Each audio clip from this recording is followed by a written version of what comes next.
Okay, Elizabeth, welcome to the Abundance Club. How are you? Thank you. Great. Thank you for having me here.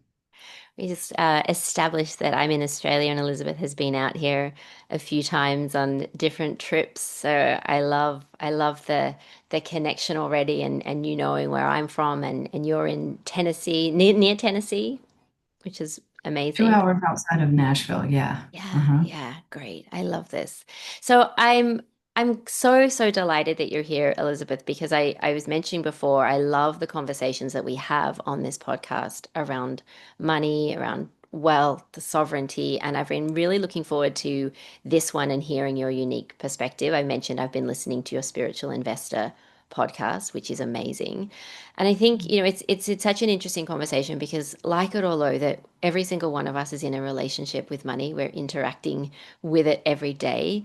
And yet I think so few of us have really been invited to consciously be curious and examine our relationship to money and be open to new approaches around wealth creation that are more in attunement with this new paradigm of money that we're moving into.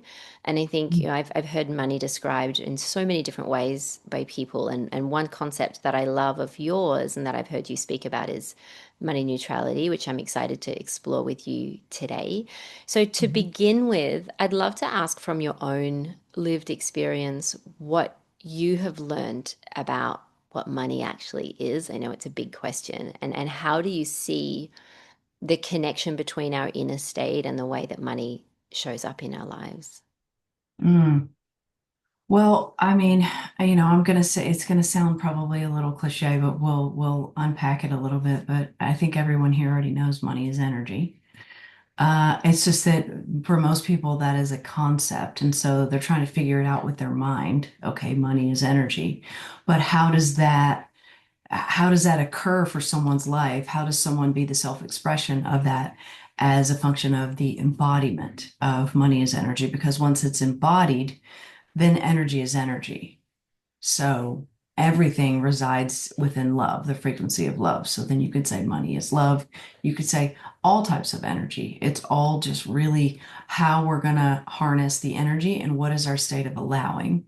So there is only the state of love, and then we're bringing to it our level of lack. And so our level of allowing is related to that level of lack. So when we really look at it that way, then what we can see is that um, money isn't really a concept. I mean, money is something in the physical world. It's something that we have given meaning to. But for me, I think since I know that money is energy, then I may as well look at money as a catalyst. And that's kind of the way that it works in my life. Like I'll give you an example. So the spiritual investor has just been expanding. I mean, it's its own independent entity, to be honest with you. I never pay attention to what other people are doing or what the economy's doing or what have you, because I live as an investor and there's always an opportunity everywhere. The only time you're diminishing your own opportunity is when you start to see that, you start listening to the rhetoric and seeing that, you get into fear and all that. So money is a catalyst, though. So, an example in the spiritual investor, we've the team has gotten bigger, the company has continued to grow. I just in the last 2 weeks, I hired someone new to come in and really take over a lot of the big decision making that I do so that I can go, I'm writing a book and I can go further into Mm. the concepts and the connections and the things that I love to do, right? Therefore, it's a catalyst. Now you would say, well, you hire people. We're also hiring a branding team. So you say, okay, God, you've got all of this. And it is. It's like you look at it for your business, you're like, wow, that's quite an investment, right? I don't really I look at whether money's going one way or the other, is it's all a catalyst either way, because those things are just completely opening me up for more. In fact, I was just looking at things this morning and I sent my team a message. I'm like, holy shit, I was looking at things the wrong way. Like it's already started, but my acceptance of it has already started. That's the difference. If you're going to go and invest in something and you're waiting on the market to show you that that was a good idea that you bought that stock, then you're not using money as a catalyst because your agreement isn't there yet. How do we begin to do that then internally? Because and I love your approach, Elizabeth, because I feel like you ground a lot of these concepts that can seem quite lofty, like money is energy, and you spoke about, the embodiment of that. So what does that start to look like for people that maybe don't have the best relationship with money, or they are focused around their money? And the other thing that you spoke about is shifting into a place of allowance around money, which I feel like contradicts a lot of the narrative that we've been programmed in around controlling and managing money and, gripping onto money. And you speak about being a money conduit. So can we elaborate on that a little bit more and how people can start to tap into that within themselves? Yeah, well, I think sometimes it's easier when we sort of take like a money concept or example, and then we kind of go outside of money. Because the thing is, even the language of money brings up resistance for a lot of Yeah. people. Mm. So if you think about it, like let's say you get into a new relationship. I don't know, maybe this would be good if even if you had some thoughts on this. You get into a new relationship, and maybe it's someone that's like completely different and new, and you're watching yourself, you're observing yourself. How do you open yourself to that relationship? Like, what would you say? How do you do that? Because Mm. your history wouldn't show you to open yourself to it. Mm. Yeah, yeah, I when you just said that around the noticing, the watching, the looking, and straight away can feel that energy of repelling it, Hmm. rather Hmm. than opening up that space to allow it in. So can we go more into that? Because that feels like something that we can really relate to. Yeah, sure. So some people, if they're, let's say they get into a relationship with someone and they're completely different, some people would start to shut things down. And then other people would go, wow, I really love this about this person. I never even realized that I would like this about someone. Or, wow, this person makes me kind of, a better human is like adding so much to my life, right? And so what happens is then we start to feel like this elevation factor, almost like we've stepped onto a magic carpet. And then life becomes more sparkly and glowy and all of that, right? Well, that's how that state of allowing actually works with money. But people are not in the belief that money actually can do that for them. And they're not in the belief for that because they don't want money that close to them. They don't want money to be like right here energetically with them. They want money to be way out here because what is money going to mean about them? And I'm just speaking in general. Like, Mm, what is it mm, going to mean mm, if suddenly you are all about becoming a millionaire? mm. What is it going to mean to your family? What is it going to mean socially? Like, there's an identity crisis going on with money with regards to people feeling like they are better people, are more conscious if they're poor. Yeah, yeah, yeah. And so that is your belief that is starting with. So there's not a lot that you can do. I mean, that's why people are exhausted and frustrated with money, in my opinion. And there's not a lot you can do with that. You're going to continue to live in the world of money being effort until you're able to bypass that. That's why in the mastermind, the spiritual investor mastermind, that's how the whole thing starts. Because I'm like, I love you, but I don't care about your story. I Yeah. don't care about how you grew up. I don't care about all that because you don't hire me to be your best friend. I was like, you've told that story 950 Mm, times already. mm, mm. So they come in, there is a there is a complete washed out that happens. Like you become a blank slate inside of the mastermind. And it's because it's concentrated. It's like I can work Mm, directly, right? mm. And then we start talking about money.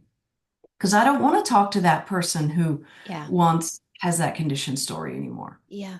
How do we get rid of the conditioned story then? I mean, is there any point there where we need to look at what that story is that we have inherited or that we have been, that we've grown up in, that we keep reiterating? Or is it about more of the identity shifting and into, okay, who am I becoming now? Like, how much do you go into looking at healing that story or releasing or clearing that story and or unearthing what that might be for someone before you can move into that identity shift? We stop making it a big fucking deal Yeah. and we just stop believing the story. If we Mm, were truly connected with ourselves, which is source, we couldn't actually believe the illusion. mm, mm. Yeah. And Uh, yeah, carry on. Yeah. no, you go ahead. That's freedom. Mm. We hold on to the stories and we buy into the illusion and it keeps us in a certain cage. And what you're welcoming people into, this is what my interpretation of it is the experience of themselves. The experience of themselves you mentioned, like as source, as love, as divinity, as freedom. And yet the conditioning keeps us separate from that because we believe that we're not already that we have to then go and acquire that or achieve that or work towards that. So I'm loving this allowing and becoming that conduit and shifting out of the old models of and the old narratives of effort and control and scarcity. So can we go a little bit more into money neutrality because it challenges so many of those old narratives, and what are the biggest shifts that we need to start to embrace to move towards money neutrality, and what does that open up, like what changes when we do that? Well, money neutrality is the greatest opening to money, at least as per the way that I see it. And people are in money neutrality with a certain portion of money in their lives or amount of money. I Mm, mean, most people are in money neutrality with, let's say, I say, is it difficult for you to make $200 a month? You'd be like, yeah, that's fine, right? Whatever. yeah. You're in neutrality with that. It doesn't have this charge within you. What we're trying to do is find money neutrality with an amount that is beyond the walls of what we've already decided that we deserve. And so how can you find neutrality with something that you haven't even agreed to yet? You can't. You can move towards it. There are practices that you can do that you can move towards it. Like, any of the stuff that people do that is a greater expansion and a point of allowing. You can also, a good hack, I think, is to whatever you're doing with money now, stop doing it that way because it's your old identity that's keeping you poor anyways. And Mm, so like you meet people that are just like crazy about money management. They got to look at it all the time or investing. They've got to look at it all the time. That's great. There's nothing wrong with that. Do the opposite and have yourself do that for a little while. I call it breaking the structure. And so, or go the other way, the thing is, like, I think that you mentioned like the old world paradigm versus a new world paradigm. I think it's we have lost the curiosity mm, about discovering the new version of ourselves. That is really how we live in the new world paradigm. Because all of this that you're saying is really it's accessible through curiosity. But it's shut down through the process of what we normally do in the older world paradigm, which is we try and fix it. mm. How do we begin to become more curious about that? How do we begin Okay, to so open that door? let's go back to the relationship. You get into the relationship and something kind of comes up. Let's say you're at dinner, we'll go more specific. You're at dinner and this person says something that you didn't really expect them to say, right? And you're kind of like wow, okay. So what happens then is you get a little bit more curious. That curiosity is also intrinsically comes with an opening. Mm. When we become curious, our state of allowing, it's like, it expands. So how can you apply that to money? What is it that you're shut down to would be the first thing. And then what could you be curious about? And then watch yourself as you go into it. Let's say you're shut down to buying stocks. Are you willing to go out and buy three stocks? Are you willing to sign up for something that will show you how to invest? Are you willing to uh, log into an investing account that's old that you haven't looked at or something? Like it's really, I think that people aren't seeing their own cause in this, to be honest. And that feels like expansion. What you're doing there is expanding one's capacity or doing something that the old identity wouldn't feel comfortable doing. Is that what you're saying with this? Yeah, and I wouldn't even say comfortable because I don't think people are here to feel comfortable. Mm. I really don't. I think people are here to feel ecstatic. I think people are here to help and to serve and to connect and to feel one. I think this whole thing about being comfortable, I don't know. I think that it's like people are so exhausted. Maybe they are looking for that word, but I think most people that would be listening to this, they want bliss Mm. and they'll trade comfortability for it. So Mm. I don't even, there's certain words that like I don't even use Mm. because I don't want them to apply to me, you know? Mm. Mm. I love the way it always seems like you're speaking to the highest aspect of you or the most evolved aspect of you or like, you know, going for the bliss and ecstatic and the joy, which is essentially what I believe is our true nature and our essence. Mhm. And what I'm hearing from you is that you're not even spending time going into the limitation, going into the story. You're talking directly to people's highest self. And Exactly. and I really love that. It's interesting because we hear a lot of language around we have to feel safe to allow money in. Hmm. And how, in your eyes, then does nervous system safety and capacity around and money neutrality work together? Do you feel what role do you feel that plays, if any?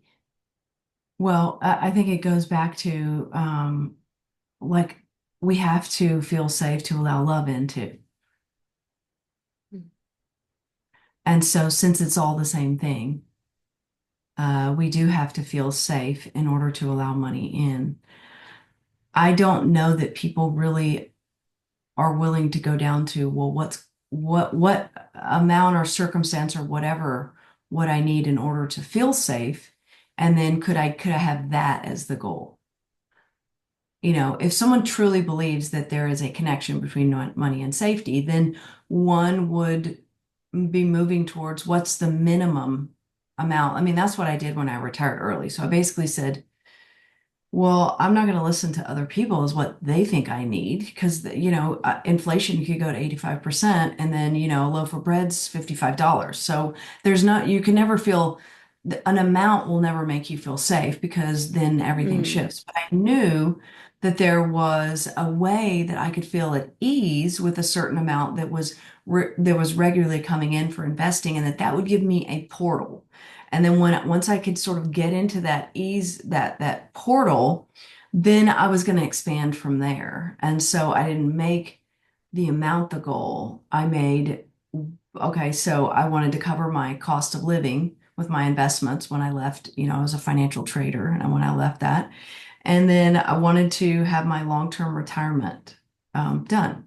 Okay, so, and just because I had those doesn't mean that that is the financially sound thing that people should do. I think everyone should choose it, but choose something that feels at ease because then you're not working towards something. You're just doing. You're just in mm, life. You're just in a mm, journey. I really mm, didn't feel like I was doing anything different. And I got there quickly because my energy was so concentrated on those two things that I was like a horse with blinders. I didn't need to see anything else that was going on in the world. And this is another thing. I also have a fundamental understanding that wealth is not linear, which mm, means I'm okay with it. It's going to go up and down and around. And even at the beginning, when I started this, like we're making some big investments in the company right now. Oh my God, it's astronomical what I can already feel and see happening around me just because I have decided to make those. Mm. Mm. You teach investment, like investing as more of a frequency Hmm. rather than a strategy. Is that right? So if we look at it from a frequency perspective, what does someone need to tap into within themselves or to be in order to experience more effortless wealth? I mean, you've mentioned that I think you'd said that you don't necessarily look at what's going on. I mean, obviously you're very tapped into your energy and the frequency. So how do we support people to shift into that way of investing as it being a frequency rather than a strategy? Well, I mean, you know how you can walk into a room, and this I'm saying this to everyone here. You can walk into a room and it it's probably pretty instantaneous that you can feel the energy of, if not the whole room, at least a few people in the room or something like that, right? You've got that, and that you can sort of pull that in. You can feel that in your body. And you don't need a lot of answers. Like you don't need someone to come up. You see in the movies, you've got like the people are at the dinner table, and then someone comes up behind them and taps them on the shoulder and tells them a secret. You don't need that person to come up and tell you all the answers and the names and the background and the story and all of that, right? Well, the same thing with the market. Like people sit on the sidelines because they're like, I need to know this, this, this. I just don't know enough to. No, join the conversation. Mm. Like you're not going to be able to feel your way into investing. And if you want to be an intuitive investor, which in my opinion has always been the most powerful way to invest, Buffett is one of the greatest intuitive investors that we know. Mm. But now, especially with AI and all the data and everything, you're not going to outthink any of that. I mean, Mm. there's no way. So it's becoming more and more that creativity with anything is the leverage point. And so start now applying creativity to money, which will also put you in the new world paradigm with money. Because in the new world paradigm, you don't get money, you invite money in. And there's a very, very big difference. That's one of the things that I teach is forget all of that going out and this time versus effort, the Yeah. results driven, all of that. And I think to a certain degree, it's not me saying this, I think that people are tired of it anyways. Yeah. Can we talk more about that new paradigm? And I guess the old paradigm that's crumbling as well. Like, do you believe that we are being invited into a new relationship with money on a collective level? And if so, what are some of the things that we're being invited, like what's being asked of us, or what are some of the long held kind of financial truths that are dissolving, that are crumbling now? I think we're being invited into a new relationship with ourself, and then money is a match to that. Mm, I love that. I love that. So you have spoken about love. You could replace money as love or as energy. Like it's all interchangeable here. And you've spoken about being source energy and allowing money through and being a conduit. Do you personally have practices? Because obviously you're highly attuned to your intuition and your spiritual connection. Like, how do you tune your instrument? Do you have certain practices that help you to be more developed in that area, in that capacity? Yes, so I definitely have practiced. I can move energy around. I think a lot of people can move energy around. Well, everyone can.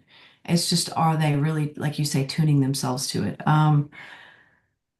It's not something that I do all the time, though. I guess I don't want to put the any type of illusion out there that I'm just consistently here, like every day getting up and doing a practice that's, bringing in energy and the yoga practice and all that.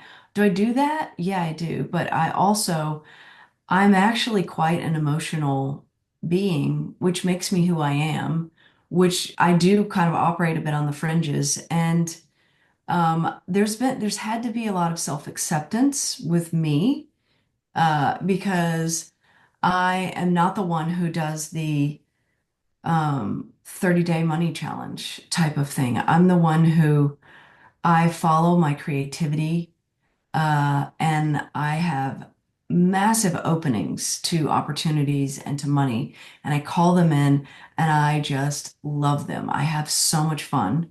And then I move on to the next one and the next one and the next one.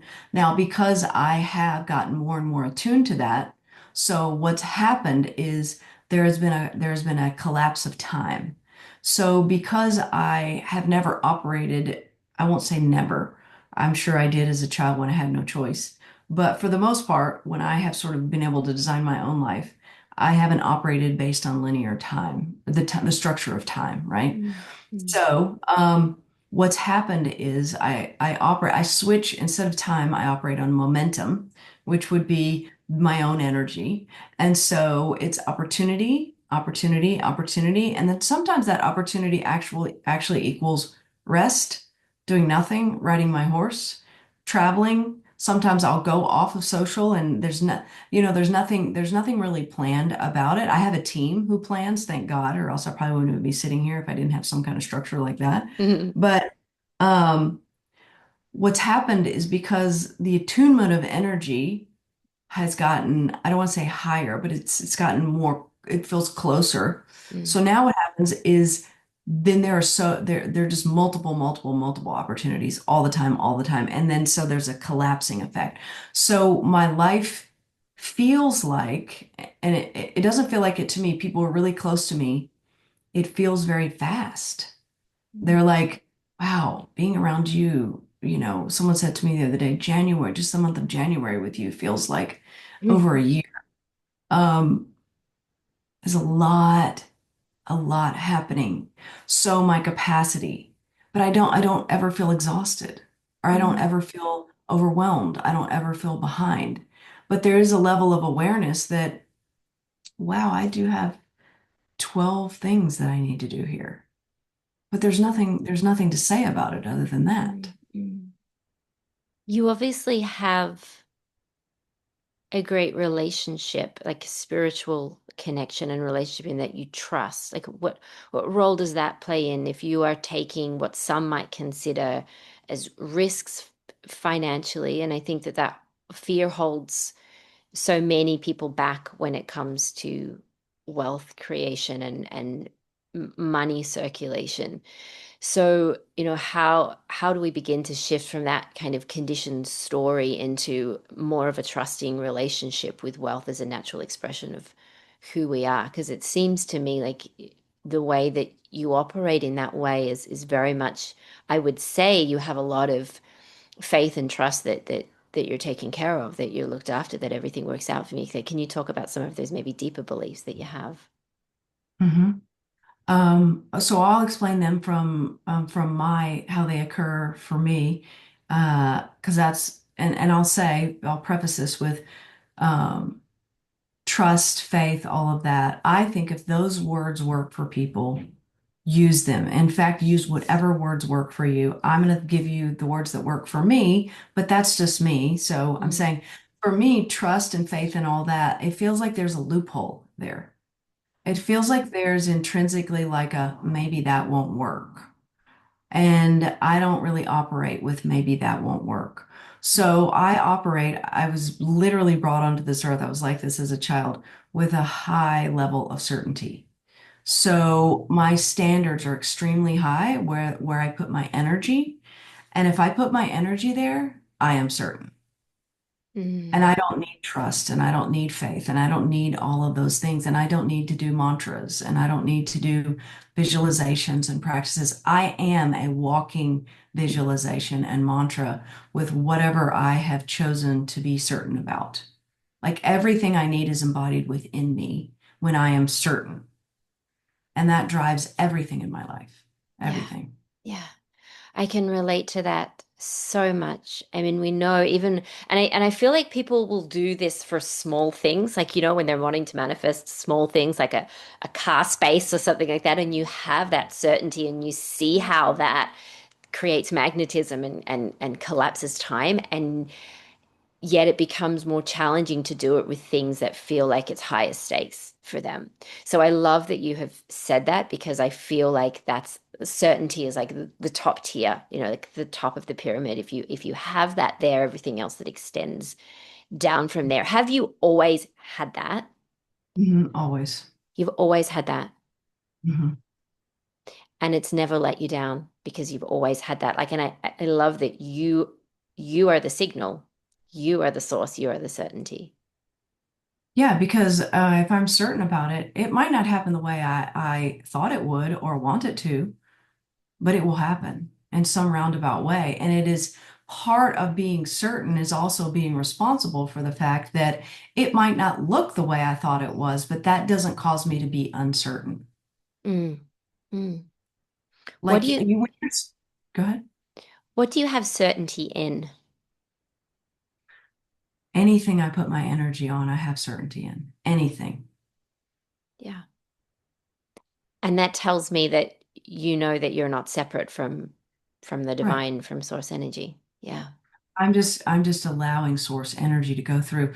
If you really believed that it was source energy that you were bringing through, you could not ever be uncertain. Mm, mm.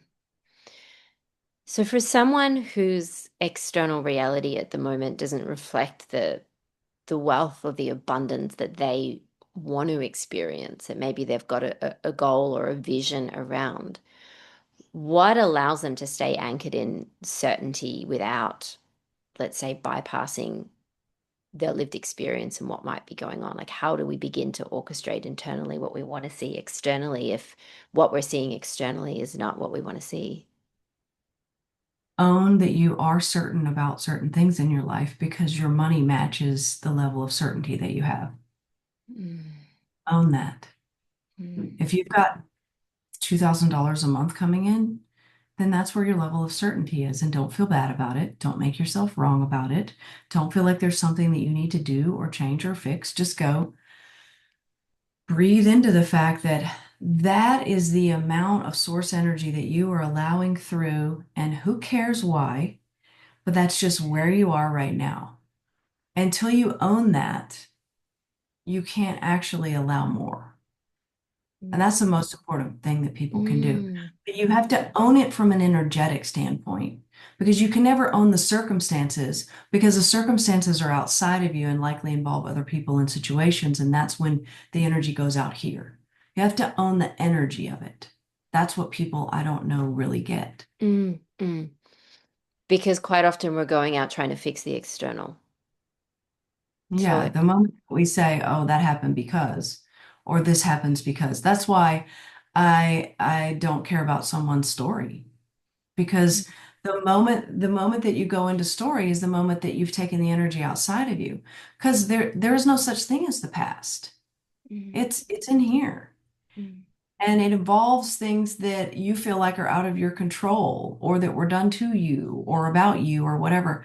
Look, I love that people have that and it's designed that way that we have that because our egos, it's really great that we have our ego and our personality because that's what helps us move around and bounce around and have fun in the world. I am not saying that you need to not have your story.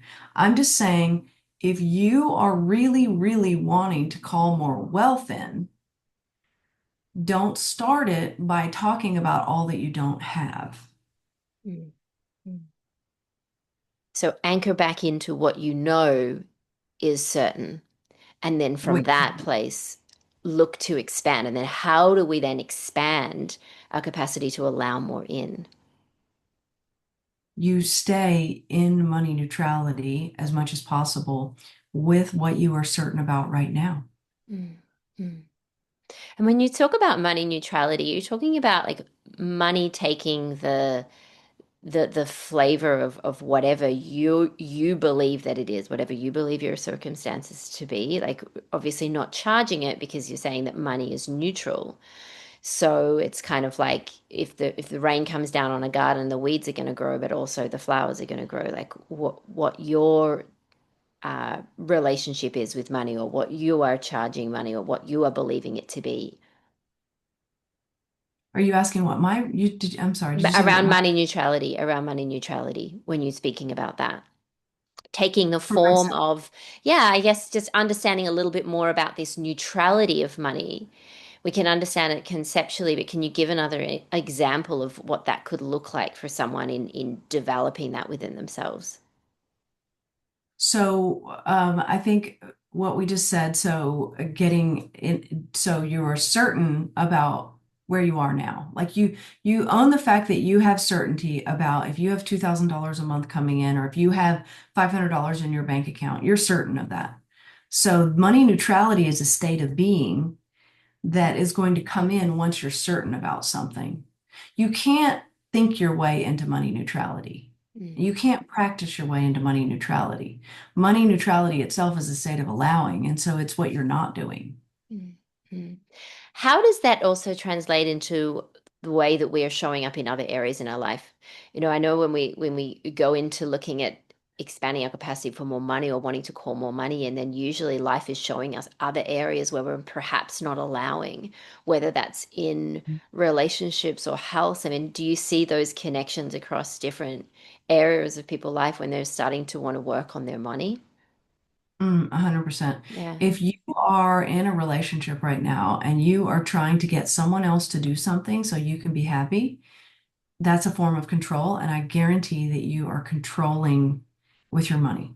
There's an aspect Mm, of control that's coming into your money as well, because you are simply the self-expression of who you mm, are. You're mm, the self-expression of the being right now. That's why I would like for people to get in certainty with where they are right now, because then you can see. Certainty allows you to see. So you're the self-expression over here in this room. It's like walking through a house, and you're the self-expression over here, and it's just that they look different. And if we're in circumstance, which is basically living in the 3D in the matrix all the time, it looks so different from us that no one can convince us that it's the same. It's not until you step outside of it. And that's why I said certainty, get in certainty with your energy. You cannot get into certainty with your circumstances. You're not going to find money mm, neutrality if you don't have the money that you want. I mean, you can work all day long and you're never going to find money neutrality on that, because mm, your desires, that's what you're here to do. You're here to desire and to follow your own desires. So it is your responsibility, I feel it is a responsibility, to get in resonance with where you are and to allow that. It's a settled state. It's a calmness. It's a great. mm, That's just that's where I am right now, and let it mm. go. It's interesting, from my experience, I had a business for 15 years that I ran. We had multiple location yoga studios, and over that time, and we built and we grew to a certain level. But I can just remember my relationship with money. I didn't really think about it much. It always just it came in, it went out. I was circulating it with ease, and it felt great. Like I didn't focus on it, but it would always grow, it'd always be there, and it was just a conduit for it. And then we sold our business a few years ago, and all of a sudden we got and we sold it for a good amount of money, and we got that money, but all of a sudden I felt the fear come up because I hadn't had an experience of being without that. And I then found myself focusing so much more on that money in the bank, and that figure in the bank. So our circumstances, we can, and then I had to feel like I needed to look back into what is this relationship that I'm having with money, when the seemingly, like, what I saw as the source of it was taken away, and I've gone back on a journey of understanding and realizing that I'm the source. But it's been a really interesting one, like really interesting to look at that, from coming from being just in flow with it to all of a sudden not like having that seemingly cut off, and looking at the bank balance and being concerned of where money's going and where it's coming from, and it just feels vastly different. Mhm. So I, Yes, it is different. It's a different circumstance. And you have energy connected with different circumstances. So if you're earning money in a certain way and then you switch everything up, that's a whole new identity. And that mm, identity has its own different, you mentioned the word relationship with money. You're right. That identity of an entrepreneur has a very different relationship than someone who has been taking a regular salary. And a lot of times we don't know how to handle that. mm, mm. Yeah. Yeah. Or mother, you or father. Like if you're a parent, then there's a certain relationship with money because many times it means that you have to give up time with your child, or you can't be a conscious parent, or you can't do all these things because then you'd be about money. Um, the irony is that it's allowing in wealth. You're really not about money. You're more about love. Mm, mm. I love that. I love that. I think that changes it up for so many people who are triggered by the word money or who have don't feel like they've got a great relationship with money. When we interchange it for love, it just feels like something that we can relate to so much more. So I really love that. I found that can be really beneficial. There's often talk about jumping timelines, in manifestation spaces. And from your perspective, because I've heard you speak about this as well, how do those shifts relate to money neutrality, or what does somebody need to embody to move through, I guess, a shifting of timeline or a jumping of timeline with stability? Can you speak a little bit more about your view on that? Well, I think for jumping timelines, I think that you're pulling down. I mean, that we live in a parallel reality, and so you're just pulling down an alternate timeline. Now, can you create stability within that timeline? If you do, then we have this feeling of jumping. Mm, That's the way it occurs for me. Um, so when you're asking about relating it to money neutrality, well, money neutrality is a state of being. mm, So you're in a state of being no matter what timeline you're in. You're just in a state of being, just like you're breathing air, wherever you go in the world, you're breathing air. And so there's not a relatability, but there's a level of are you choosing that money neutrality is a state of being that you want to be in? In other words, are you choosing that you want to live in the new world paradigm? Then that's okay. Then you can do that. But you can jump timelines and still be very a frenzied trading time for money, all of that. Like you mm. you can do that. You don't, it's not something that you need to be like um more conscious of. Yeah, we're doing it all the time, right? We're doing it all the time. It just when it feels better, we notice it. Yeah. So for someone that is wanting to consciously jump time later, consciously switch up their early, consciously up level, move out of whatever kind of lack story that they've been operating in and shift that up, what's the process that you would suggest for people to start to embody that? Well, they have to be okay giving up the old one. That's what keeps Yeah. people from really jumping timeline. Because I said, you it's the stability. Can you gain stability in the new one? No, you can't. Because most people aren't willing to give up the old one. What they want to do is find this convoluted hybrid way to Mm. keep both. Yeah. Yeah, like one foot on each. Or just, I think that's where we stay in that in between, or we're kind of jumping between and not fully stabilizing. So it's more about that untethering from what's not like from the old identity and from the old stories, which, as you said, is hard for a lot of people to give up because it's familiar. It is, and this is not anything new. I mean, this is why yogis went to caves. Mm, mm, Because it's like, well, that's the easy way, right? mm, I mean, mm. you don't give yourself a choice. Yeah. And they wanted that big jump. Yeah. Unfortunately, they associated it with money because that was a great way to control people. But it really never had anything to do with money. Mm, mm. I love this. What do you believe are the structures in the old paradigm that still serve us, and which ones you see collapsing because they're never really built for? where we're heading are built for sovereignty. Comparison, results, and time. Okay, can you speak more about that? Anytime we're in those, we're operating in the old world paradigm. And that doesn't, when you say old world paradigm too, this is just also one more concept that we've made up, Mm, right? mm, All it means is that you're in agreement with structures. And we want to use those structures, but the problem is those structures have used us. yeah. So living in the new world paradigm, if we're using our own, made up language here, would be that source energy is the guidance system. And the way I see it is I'm pulling energy down and then I'm going back into the 3D, right? So I live in the time structure. I mean, I came on this podcast at a certain time. I looked at my calendar. That's fine. I'm living in that, but that is not, I'm in agreement Mm, that I'm coming to mm, this at this. So therefore it's not using me.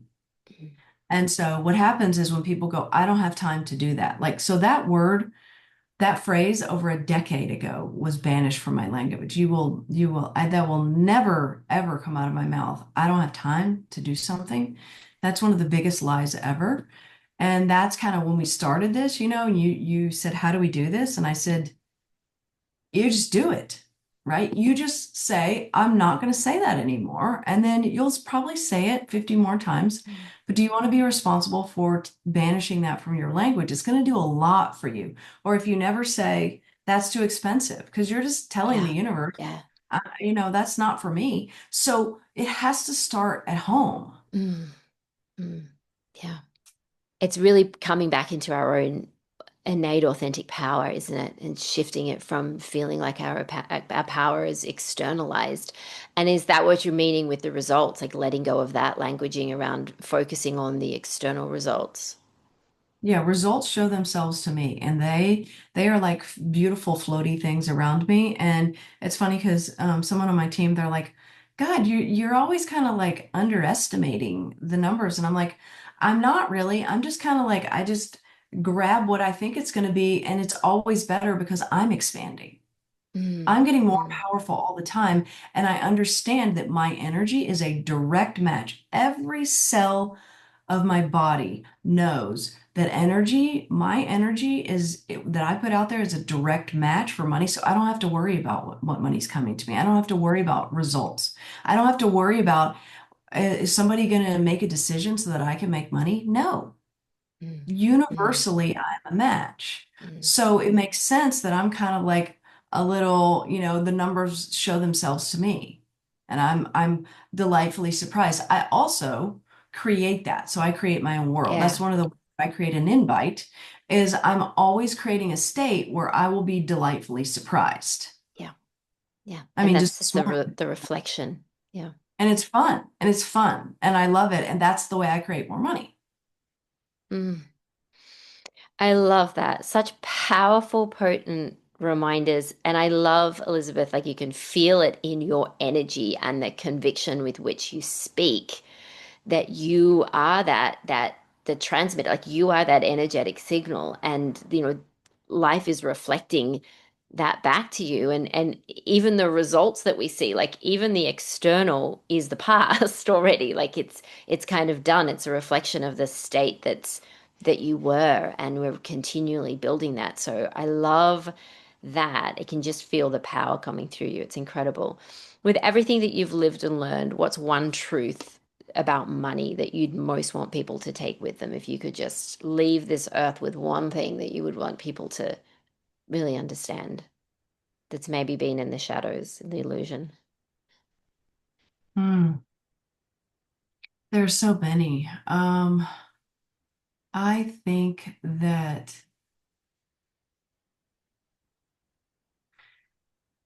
I guess this is more of like instead of what I would want people to understand, this is something that I think would actually be the most helpful to people. Is that if you can get to a state of allowing where you can imagine yourself in the most wonderful conversation with someone, which is basically I'm describing like a connection, like that oneness, right? and you can bring in a conversation about money and that energy doesn't shift, then you've combined it all. Mm. If there's anything that you could move towards, and the way that you move towards that is just notice. Notice when you're starting to feel different when you talk about money and practice it, but don't notice it and avoid it. Mm. Like, do you want more money? Because if you do, then that's the way to practice your way into more money. It's Yeah. really simple, Yeah. actually. And I guess that's something we can practice too for people when they would normally get a little bit clingy or grippy or triggered around money, which is often when we've got an unexpected bill or an expected bill, or we're going to pay money or transact in that way.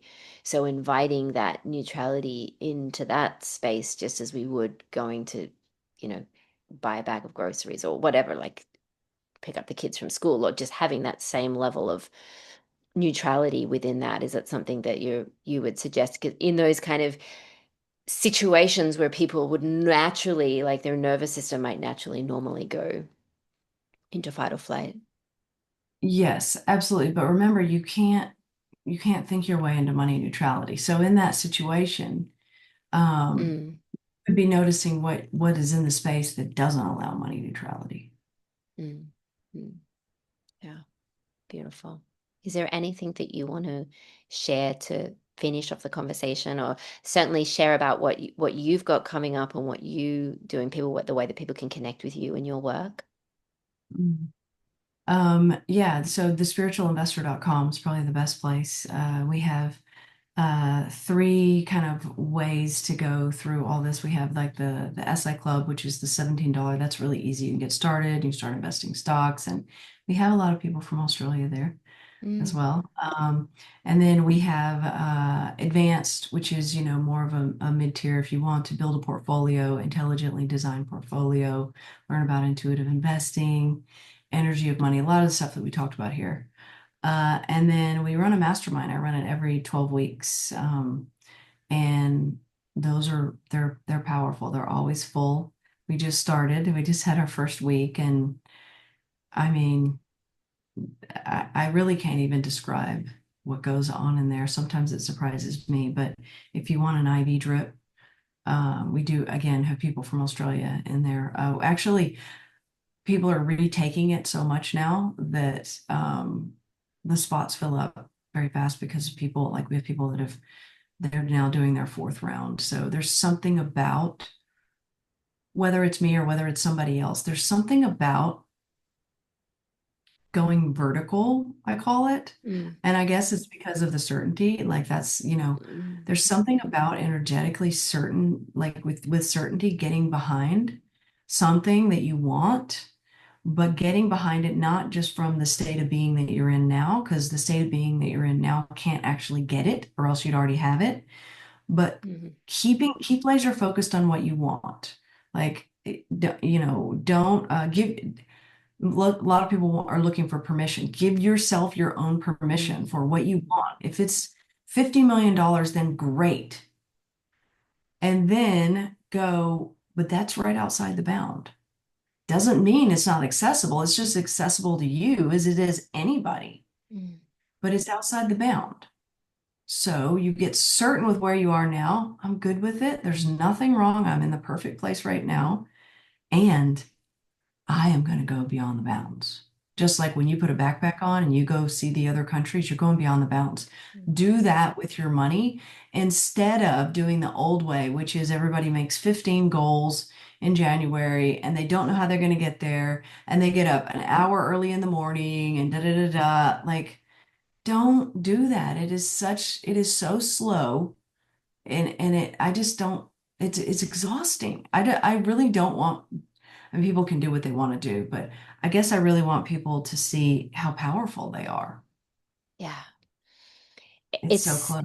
yeah, it's such an invitation. I mean, you are calling people back into their power and into their highest expression. And it's go time for this, right? We have lived far too long believing that our power is separate from us. And I feel like you're really calling people back into that space. And what becomes possible from there it's unlimited, as you say, right? I mean, if you want 50 million, is it's all energy, right? It's what we're allowing in. So I think I love this conversation, and I feel like we've scratched the surface. There's so many things that you touched upon that we could go into deeper. Guys, if you want to listen to Elizabeth more, she's got her Spiritual Investor podcast, so you can, take some of these concepts and do a little bit of a deeper dive into it, but certainly reach out to her, share this episode. I feel like this is an episode that you can kind of listen to a few times as well, because particularly if this is new for people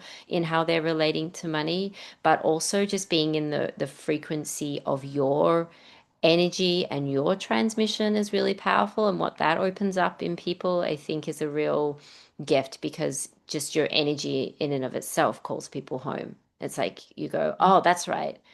That's right. Yeah, I'm powerful. I'm certain. And these are things that we've just forgotten for too long.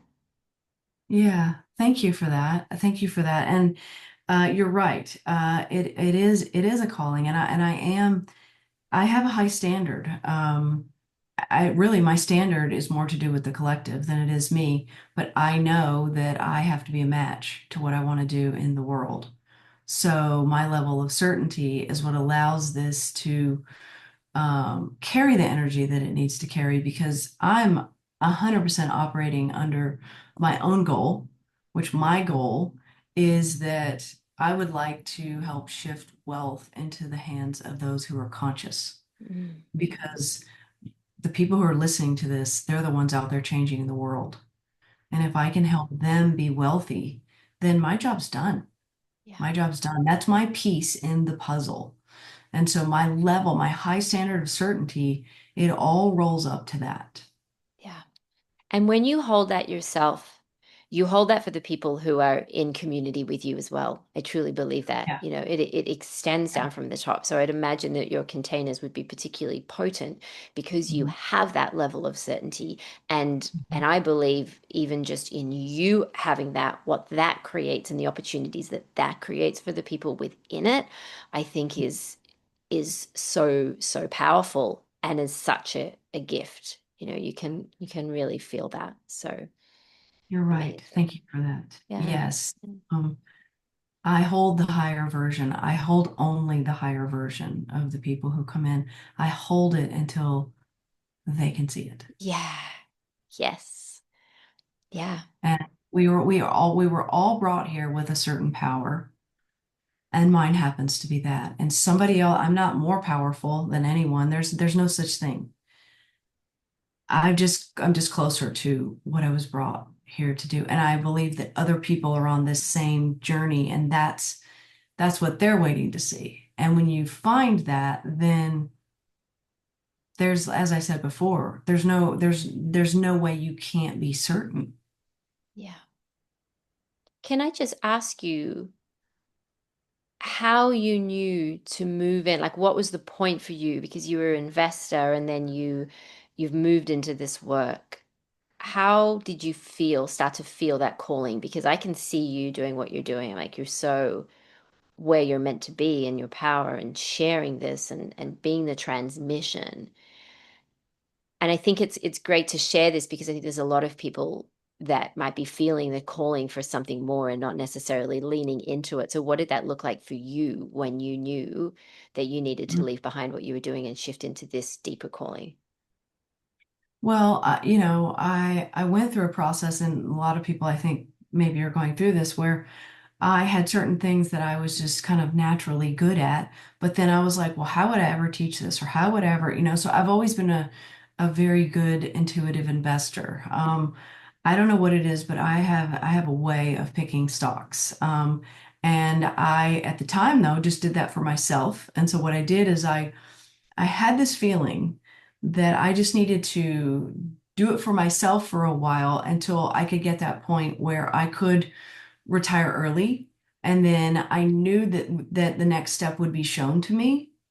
And it was. So I ended up after that. I didn't know that I was going to do this, by the way. And then I ended up at a kid's birthday party, and someone was like, it was a friend of a friend, and she was like, "Will you help me with my money?" And I'm like, "I don't do that." And she's like, but I don't want to go to these other financial people. That sound this even the thought of setting something up with a financial person sounds horrible, and but I need Mhm. help. Da da da. And so finally, by the end of the party, I was like, I'd agreed to do a few in-person sessions with her, and this was when I was in San Diego, and I drove to her house, and I remember sitting out front, and I'm like, God, what am I going to teach this woman? And then by the time I got to the door, I knew I was like, okay, if I'm going to do this, I'm going to do it my way. And she opened the door and I said, we're going to start this with a meditation. And she's like, fine. Mm, So I went through that was the beginning. I didn't know it at the time, but that was the beginning of the mm, incorporation of all this. And she sent me a letter as like, I don't know, 6 months later or something. And it had photographs in it. And she had just bought a log cabin in Big Bear. And the letter that she wrote was just, now my children are going to grow up with a second home and have their photographs, and this is going to be income to pay for their college. And mm. it's all because of you, Elizabeth. And I was like, okay, thank you, universe. You've just told me what I'm going to do. Yeah. I just went straight into certainty and I was like, okay, well, but then I didn't know how to do any of this. And so then, I figured that out and that out and that out. So it's kind of like the certainty thing is a little bit like you're just playing like chess or something. You're really only certain about your next move. You Yeah. don't have to be certain about, oh, I know what's going to happen when I'm 85, right? So I'm so certain about the next move, and then I get to the next move and I let whatever I see there based on my level of awareness, I let that determine, okay, what am I going to be certain about now?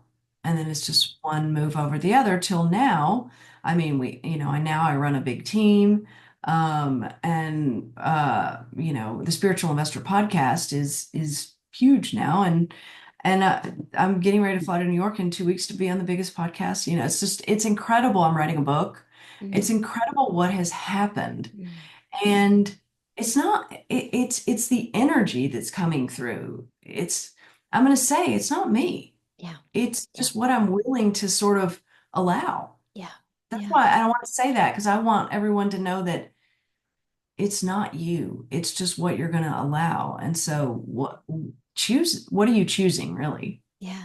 And it's just a reminder of our job here is to be the receiver of the light. Like how much of that can we Exactly. allow That's our job. in? Exactly. If people saw that was the real job, what you just said, everything would change. Yeah. That's the real job because Yeah. all I really do is manage my energy. Yeah. Yeah. And take care of yourself as the vessel to receive it, and then you're shown the way, and your certainty opens doors, which I think is amazing, when we look back and see that it was one breadcrumb after the next. And I think it's such an important reminder for people when they see someone who's established and who's living their dream and who's created wealth and all of that, to realize that it was one half step after the other. So Yeah. yeah. Yeah. And don't connect it to money because I didn't make any money the first 2 years. I've been running this 8 years. The first 2 years, if I didn't make any like, and I was earning tremendous amount of money in the world of finance. I just had to figure it out, and but I didn't let that slow me down. That was not evidence to me. I was still certain that I was supposed to do this. But so many people need that validation of money, and that's the moment they give their control away. Yeah, such a great reminder. And I think it's also looking at abundance too, right? Whilst you might not have received money, the abundance that you received through your own growth and learning, if we were to value that as money, I Yes. mean, Oh, and the then we people I met. wouldn't be. Yeah, yeah. It's like, Oh, how are we relating to the abundance? And I look at that for myself, even in selling the business, and I can think, well, I haven't earned as much as I was making when I was selling the business, but the personal growth that I've been on and starting this podcast and connecting with amazing people around the world like you is like far outweighs that. But our minds are just used to computing like, unless this dollar amount is coming in, I'm not valuable and I'm not progressing and I'm going backwards. yeah, yeah, So it's just yeah. a This So abundance is all here. It's all around us. So, so beautiful. I could talk to you forever. So I will totally want to value your time. Thank you so much, Elizabeth, for being here. This has been such an illuminating conversation, and may you continue to receive the light that is for you. And for those of you that are listening, may you also continue to open up to this space of allowing more of that which is yours to come through and be the vessel and the conduit for that. So it's just been a delight. Thank you so much, Elizabeth. thank you.